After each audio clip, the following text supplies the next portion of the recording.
Dear students, हम अपने cell biology lecture series के अगले लेक्चर की ओर चलते हैं। ये है माइटोकॉन्ड्रिया और माइटोकॉन्ड्रिया का स्ट्रक्चर और फंक्शन। ये हम आज के लेक्चर में पढ़ेंगे। अभी तक हम लोगों ने सेल के साइटोप्लाज्म, प्लाज्मा मेम्ब्रेन और न्यूक्लियस, उसकी संरचना और उनके कार्यों का अध्ययन कर लिया है।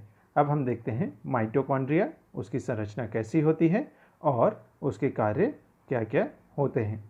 तो माइटोकॉन्ड्रिया, ये जो संरचना है या ये जो ऑर्गेनेल है, इसको powerhouse of the cell कहा जाता है, क्योंकि कोशिका की जो एनर्जी का अधिकांश हिस्सा है, मतलब जो भी हम लोग एटीपी के फॉर्म में या इसी से मिलते जुलते जीटीपी, सीटीपी एट्सेट्रा जो भी एनर्जी के रूप होते हैं जिससे कि जो है वो कोशिका को एनर्जी प्राप्त होती है, वो कहाँ पे बनता है?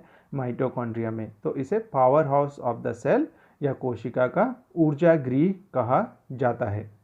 माइटोकॉन्ड्रिया लगभग सभी यूकैरियोटिक कोशिकाओं में पाया जाता है। ठीक है, यूकैरियोटिक कोशिकाओं में एनर्जी जनरेशन का काम जो है वो माइटोकॉन्ड्रिया में होता है, जबकि प्रोकैरियोटिक कोशिका या बैक्टीरिया में जो उसका जो मेम्ब्रेन होता है, बैक्टीरियल मेम्ब्रेन, वहीं पर जो है वो एनर्जी जनरेशन का काम होता है। इसका एक प्रोसेस होता है जिसको फंक्शन में हम संक्षिप्त रूप से पढ़ेंगे। माइटोकॉन्ड्रिया लगभग एक से ज़्यादा, यानी एक होगी ऐसा नहीं, एक से ज़्यादा, यदि कोई कोशिका है तो इसकी संख्या जो है वो 2 या फिर ज़्यादा होगी। और इस तरीके से संख्या बहुत ज़्यादा होती है और लगभग 25% जो भी कोशिका का जो खाली स्थान है वो किससे भरा हुआ होता है? माइटोकॉन्ड्रिया से। तो हम लोगों ने कहा ये एनर्जी का हाउस है या एनर्जी यहीं पे बनता है। तो ये जो है क्या है? ATP production. मैंने पहले ही बताया, जो एरोबिक मेटाबॉलिज्म के टाइम पे बनता है। जब वायवीय श्वसन या वायवीय जो है वो मेटाबॉलिज्म होगा तो जो है वो एटीपी का प्रोडक्शन होगा। इसकी खोज किसने की थी? तो ये वैज्ञानिक का नाम आप जरूर याद रखें कि खोज करने वाले वैज्ञानिक कौन थे? अपने अल्बर्ट वॉन कॉलिकर। इस वैज्ञानिक ने जो है वो माइटोकॉन्ड्रिया की खोज की 1857। जब 1857 की क्रांति हो रही थी तब कॉलिकर साहब जो है वो माइटोकॉन्ड्रिया की खोज करने में लगे हुए थे। शुरुआती दौर में जब इसकी डिस्कवरी हुई थी तब इसके कई अलग अलग नाम दिए गए। एक नाम जो काफ़ी वक्त तक प्रचलित था वो अल्टमैन नाम के वैज्ञानिक ने 1886 में दिया और वो नाम था बायोब्लास्ट। ठीक है, बायोब्लास्ट। जो वर्तमान नाम है, जो प्रसिद्ध रूप से हम लोग आज इसे माइटोकॉन्ड्रिया के नाम से जानते हैं, वो नाम देने वाले वैज्ञानिक थे अपने कार्ल बेंडा। ठीक है, तो आप ध्यान रखिएगा, डिस्कवरी किसी और ने की, पहले उसको कोई अल्टमान नाम के वैज्ञानिक ने कोई और नाम दिया, और वर्तमान प्रचलित नाम देने वाले वैज्ञानिक हैं कार्ल बेंडा। तीनों ही अलग अलग वैज्ञानिक हैं। जनरली क्या होता है, माइटोकॉन्ड्रिया अगर जो है वो ये हमारी कोशिका है तो समान रूप से जो है वो अलग अलग ऐसे जो है वो पूरा जो है वो डिस्ट्रीब्यूटेड रहेगी। लेकिन ये आवश्यक नहीं है। जो कोशिका होगा उसके प्रकार के हिसाब से कि कौन सी कोशिका है और वह कोशिका कौन से प्रकार के काम करती है, उसके हिसाब से ये किसी एक जगह पे, मान लो कि इस वाले फेज पे जो है वो ज़्यादा मात्रा में माइटोकॉन्ड्रिया है, इधर जो है वो कम है, या इसी तरीके से अपने हिसाब से जो है वो क्या होते हैं? अरेंज होती है।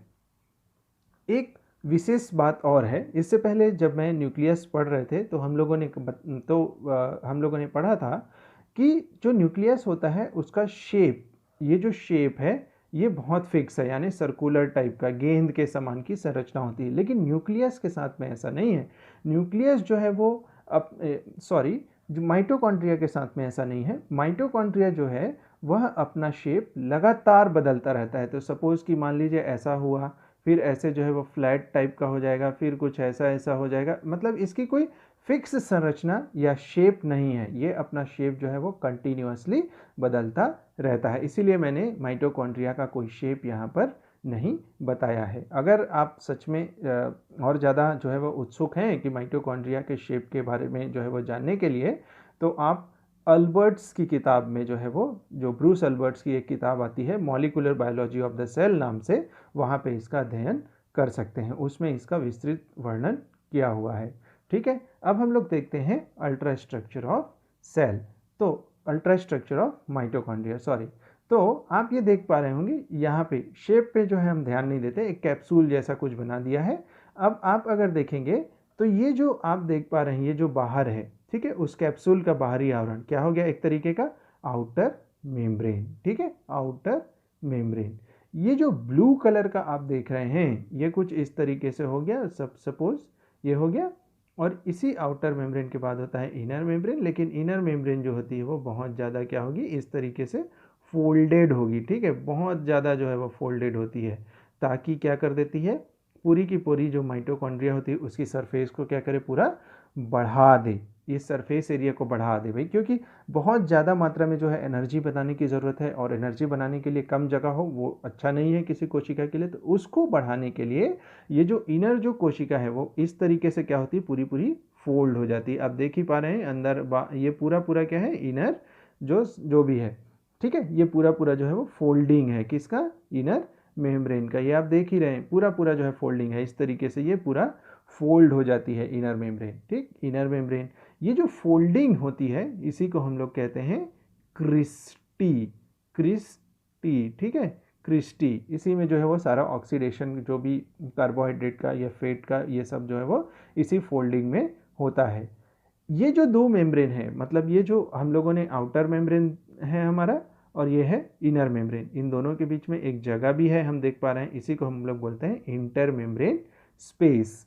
और इंटर मेम्ब्रेन स्पेस को इस वाले जो अंदर का जो हिस्सा है जिसको हम लोग कहेंगे मैट्रिक्स, इस मैट्रिक्स से अलग करने का काम करता है हमारा इनर मेम्ब्रेन। और क्योंकि इंटर मेम्ब्रेन स्पेस और मैट्रिक्स के वातावरण में कुछ विभिन्नता होती है, दोनों की केमिकल प्रॉपर्टीज में कुछ जो है वो चेंजेस रहते हैं, उसी की वजह से एक जो है वो आयन का जो है वो ग्रेडियंट बनता है, ठीक है, आयनिक जो है वो ग्रेडियंट बनता है। और इसी आयनिक ग्रेडियंट खासकर प्रोटॉन के ग्रेडियंट से फर्दर जो है वो एटीपी बनता है। हालांकि जब आप जो है वो पोस्ट ग्रेजुएशन में जाएंगे और ज़्यादा स्पेशलाइजेशन, तब इस प्रक्रिया को और विस्तार से अध्ययन कर पाएंगे, ठीक है। अभी हम इतने विस्तृत रूप से इसका अध्ययन नहीं कर रहे हैं, हमें सिर्फ संरचना और इसके कुछ कार्यों के बारे में जानना है।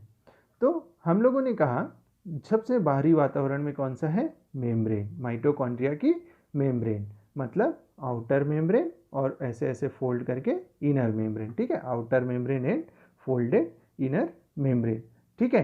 तो माइटोकॉन्ड्रिया दो बहुत ही स्पेशलाइज मेम्ब्रेन से घिरा हुआ होता है, जो और दोनों की ही मोटाई कितनी होती है, 6 नैनोमीटर। और हम लोगों ने सेल मेम्ब्रेन में एक मॉडल पढ़ा था जिसको हम लोग कहते थे फ्लूइड मोजेक मॉडल। तो ऐसे ढेर सारे लिपिड होते थे और उसमें प्रोटीन बहुत ज़्यादा मात्रा में पाए जाते थे, ठीक है, तो उसको हम लोग बोलते थे फ्लूइड मोजेक मॉडल। तो ये दोनों ही मेम्ब्रेन जो है वो फ्लूइड मोजेक मॉडल वाली स्ट्रक्चर को प्रदर्शित करते हैं या उसी प्रकार के होते हैं। हमने इससे पहले डायग्राम में देखा, और दोनों मेम्ब्रेन के बीच में क्या होगा, इंटर मेम्ब्रेन स्पेस, ठीक है, और उसका वही कंपोजिशन होगा जो कि इसका है साइटोप्लाज्म, जो है वो हमारी कोशिका की साइटोप्लाज्म है, उसका ही जैसा उसका केमिकल कंपोजिशन होगा। और क्यों होगा ये हम लोग आगे देखेंगे। और इसका जो इंटर मेम्ब्रेन स्पेस है वो भी कितना है, लगभग 6 से 8 नैनोमीटर इसकी जो मोटाई है। ये जो बीच की जगह है इसकी भी मोटाई कितनी होगी, 6 से 8 नैनोमीटर। तो ध्यान रखिए 6 नैनोमीटर का इनर मेम्ब्रेन, 6 नैनोमीटर का जो है वो आउटर मेम्ब्रेन, और दोनों के बीच में 6 से 8 नैनोमीटर का क्या हो गया, स्पेस हो गया, इंटर मेम्ब्रेन स्पेस। अब अगर हम लोग ध्यान दें तो आउटर मेम्ब्रेन को पढ़ते हैं।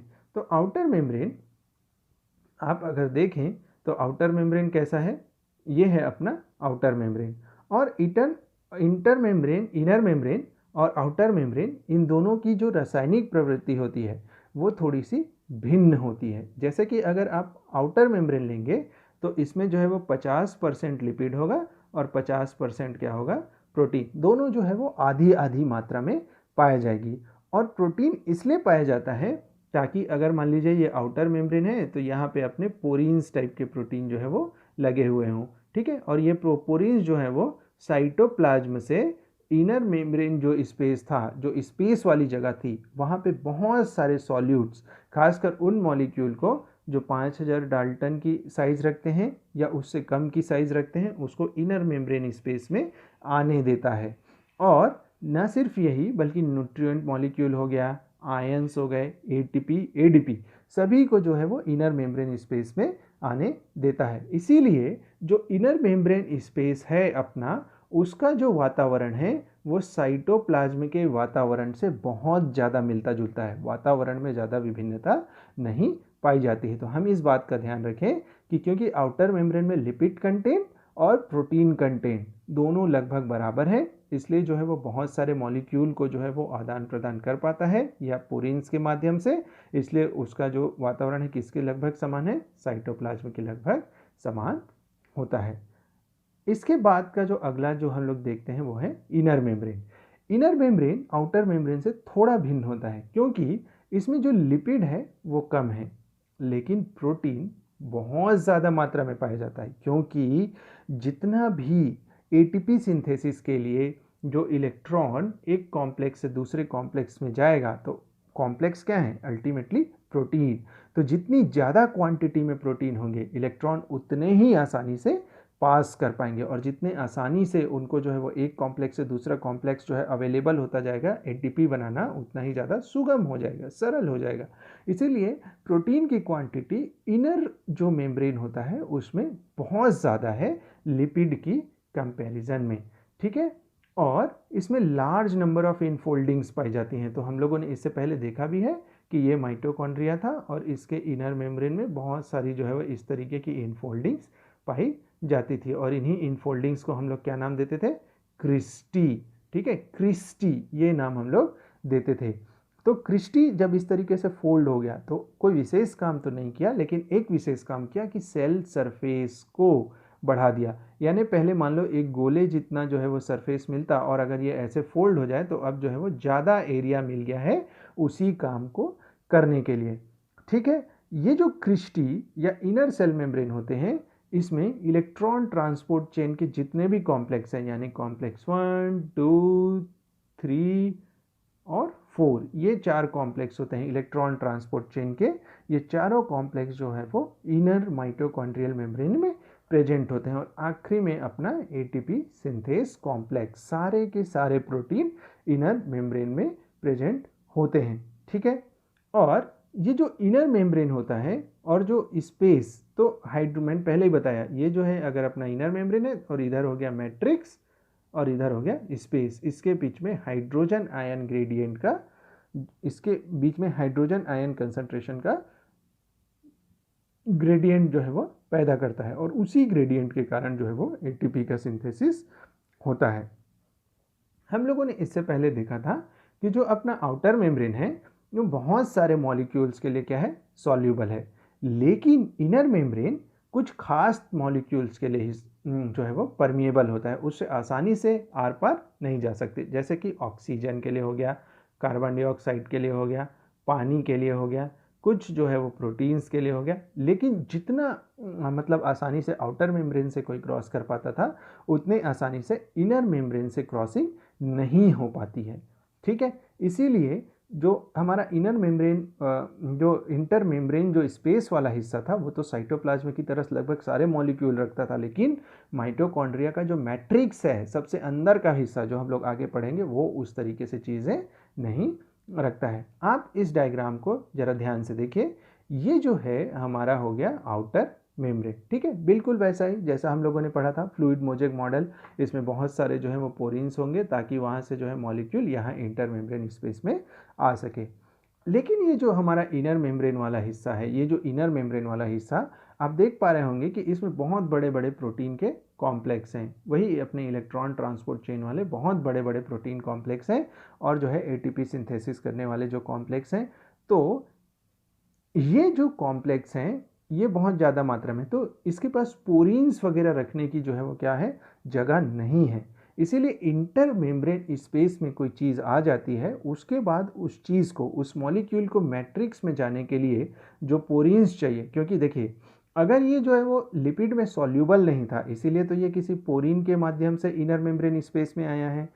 तो उसको आगे इस मेम्ब्रेन को भी क्रॉस करने के लिए किसकी ज़रूरत होगी? पोरीन प्रोटीन की ज़रूरत होगी, लेकिन वो तो यहाँ पे मौजूद नहीं है ज़्यादा उतनी क्वांटिटी में जितनी कि आउटर मेम्ब्रेन में है, तो वो सारा कहाँ पे रिटेन कर जाएगा? यहाँ। तो आप देखिए यहाँ पे हाइड्रोजन प्लस आयन जो है वो क्या होते जा रहे हैं? इकट्ठा होते जा रहे हैं। ठीक है, हाइड्रोजन आयन का एक तरीके से क्या होता जा रहा है? ग्रेडियंट बन रहा है। ये तो हो गई एक बात। दूसरी बात, हम लोग अगर इनर मेम्ब्रेन को बहुत सिंपल तरीके से देखें, एक्चुअल में ये है अपना आउटर मेम्ब्रेन, ये है उसका पोरीन प्रोटीन, और ये है इसकी फोल्डिंग या क्रिस्टी। इस फोल्डिंग या क्रिस्टी में एक पार्टिकल या प्रोटीन लगा होता है जिसको हम लोग F1 पार्टिकल या F0 F1 पार्टिकल या ऑक्सीसोम्स के नाम से जानते हैं। ठीक है, ऑक्सीसोम्स के नाम से जानते हैं। यही ऑक्सीसोम जो है वो पूरा का पूरा जो है वो ऑक्सीडेशन जो कार्बोहाइड्रेट का होता है, और जो सारी चीज़ें कहाँ पे होती है? अपने इसी वाले पोर्शन में, यानी ये जो क्रिस्टी होगा इसमें होंगे ऑक्सीसोम, और ऑक्सीसोम में ही सारा का सारा जिसको जो होता है ऑक्सीडेटिव फॉस्फोरिलेशन कहा जाता है, वो जो है यहाँ पे संपन्न होता है। तीसरा है मैट्रिक्स। तो जैसे हम लोगों ने साइटोसोल पढ़ा था उसी तरीके से मैट्रिक्स, लेकिन इसका केमिकल कंपोजिशन थोड़ा सा डिफरेंस होगा। तो लगभग बहुत सारे एंजाइम्स होंगे, क्योंकि हम लोग को पता है जो TCA साइकिल है वो एंजाइम के इसके माइटोकॉन्ड्रिया के मैट्रिक्स में चलता है। फैटी एसिड के ऑक्सीडेशन वाले कुछ रखेंगे, कुछ कार्बोहाइड्रेट के ऑक्सीडेशन के बारे में रखेंगे। माइटोकॉन्ड्रिया का अपना एक राइबोसोम होता है 55S प्रकार का, यूकैरियोट में 80S प्रकार का, और प्रोकैरियोट्स में जो है वो 70S प्रकार का, लेकिन माइटोकॉन्ड्रिया में कौन से प्रकार का? 55S प्रकार का। अपने खुद के जीन का जो है वो ये लोग क्या कर लेते हैं? एक्सप्रेशन कराते हैं, तो प्रोटीन भी बनता है। तो इसलिए किसकी ज़रूरत है? tRNA की, और माइटोकॉन्ड्रिया के पास DNA तो रहता ही है। तो अब देखते हैं केमिकल कंपोजिशन ऑफ माइटोकॉन्ड्रिया, यानी इसकी जो कंपोजिशन है या कौन कौन से केमिकल पाए जाते हैं। तो सबसे ज़्यादा मात्रा में पाया जाता है प्रोटीन, लगभग 70% तक क्या पाए जाते हैं? प्रोटीन। उसके बाद पाया जाता है लिपिड, DNA तो है ही, और RNA भी इसमें पाया जाता है। देखिए हम लोगों ने जब पढ़ा था तो उसमें जो है हमने देखा था कि जो मेम्ब्रेन होता है उसमें लिपिड और प्रोटीन और जो होता है वो कार्बोहाइड्रेट जो होती है, ये तीन चीज़ें पाई जाती है जब हम लोगों ने सेल मेम्ब्रेन पढ़ा था। और उसमें फॉस्फोलिपिड एक जो है विशेष प्रकार का लिपिड है जो अधिकांश मात्रा में पाया जाता है। ये जो मेम्ब्रेन है माइटोकॉन्ड्रिया के, इसमें लिपिड में भी ये जो फॉस्फोलिपिड प्रकार का जो लिपिड है ये 90% तक पाया जाता है, यानी बहुत ज़्यादा क्वांटिटी में जो है वो फॉस्फोलिपिड पाया जाता है। और जो इनर मेम्ब्रेन है, मतलब ये वाला है जो फोल्डेड वाला जो इनर मेम्ब्रेन है, इसमें एक विशेष प्रकार का फॉस्फोलिपिड पाया जाता है जिसको हम लोग बोलते हैं कार्डियोलिपिन। ये कार्डियोलिपिन क्या करता है? जो ये इनर मेम्ब्रेन है इसको जो है वो इम्परमिएबल बना देता है, यानी वहाँ से किसी आयन को क्रॉस होने नहीं देता। यानी आयन्स जो है अगर इस इनर मेम्ब्रेन स्पेस में आ गए तो वहाँ से मैट्रिक्स में नहीं जा पाते, या कोई आयन अगर मैट्रिक्स में बना है तो वो जो है वापस इनर मेम्ब्रेन स्पेस में नहीं जा पाते बिना किसी प्रोटीन की सहायता के, क्योंकि ऑफकोर्स आयन जो है एक साइड से दूसरे साइड में जाते हैं एक क्रॉस द ग्रेडियंट, तभी तो जो है वो ATP का जनरेशन होता है। लेकिन सिर्फ मेम्ब्रेन के एक क्रॉस नहीं जा पाते, उनको क्रॉस करने के लिए किसी न किसी पोरीन्स टाइप के किसी प्रोटीन की आवश्यकता होगी।